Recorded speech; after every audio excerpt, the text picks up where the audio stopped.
Images are what makes a website exciting and makes it stand out from others. They draw the user in and add visual appeal. There are several different types of images and not all are usable on the web. Images must be in the format of a GIF, PNG, JPEG, or SVG. GIFs are lower quality photos and animations.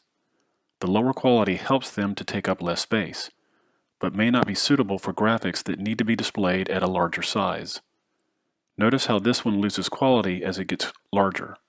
PNGs are higher quality but do not support animation. They do support transparent backgrounds like this one from Grantham's website. It can go much larger than the GIF before losing clarity. JPEGs are the highest quality and also the largest file size. Notice this one can fill the screen without losing clarity. These are usually what you will want to use on your website. You can also create images using markup instead of typical image files. SVG and Canvas are two types of these. They are both new and not widely supported yet. Graphics done with these methods would be unlikely to work in older browsers. This type of markup is also beyond the scope of this class, but it is good to be familiar with the terms. Note that Photoshop files cannot be used on the web.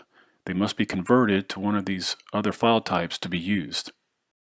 Now that you have learned to insert links and how to insert images, you can put them together. You can include an image that users can click on to take them somewhere else. Clicking on a logo on a website often takes users to the home page. Buttons are usually images that link the users to certain functions. To link to an image, you start with the usual link tags, with the anchor opening and closing, the href, equal, and the value to link to in quotes. Between the tags, you add the image markup instead of the usual text. You have probably noticed that in browsers, hyperlinks are almost always underlined, typically in blue.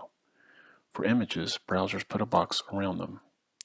You will probably want to get rid of that blue box on most of your images. We do that by specifying a border. Inside our image tag, we add a style attribute with the property border width. Two-word properties must have a hyphen in between. That is followed by a colon, then the value. Because we do not want a border, we set our value to 0. Sometimes we have an image that we want to link to more than one place. You may have a map where users can click on a state to be taken to more information about that area. Or perhaps you got creative with your menu. You can make different parts of your image link to different places with an image map. We will start with our image markup and add useMap with the value you will get in a moment. Next, we add map tags. Inside the opening tag, we add a name. You can give it any name you like. Now we will go back to our useMap attribute and add that name as a value with a pound sign. Next, we define the area. You need to decide on a shape. You can use a rectangle, circle, or polygon. You can also use default.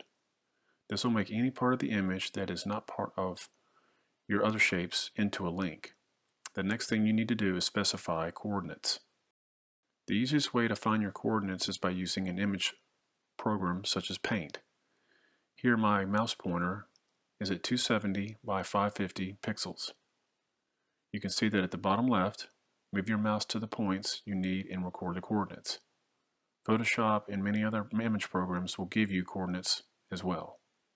For a rectangle, you will need the coordinates of the top left corner and the bottom right corner. For a circle, you need the coordinates of the midpoint and the radius.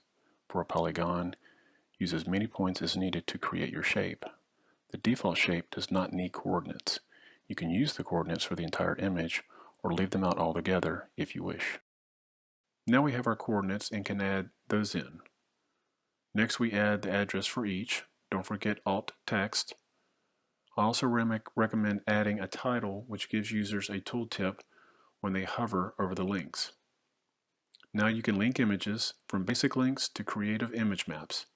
This gives your site elements that both look good and add functionality.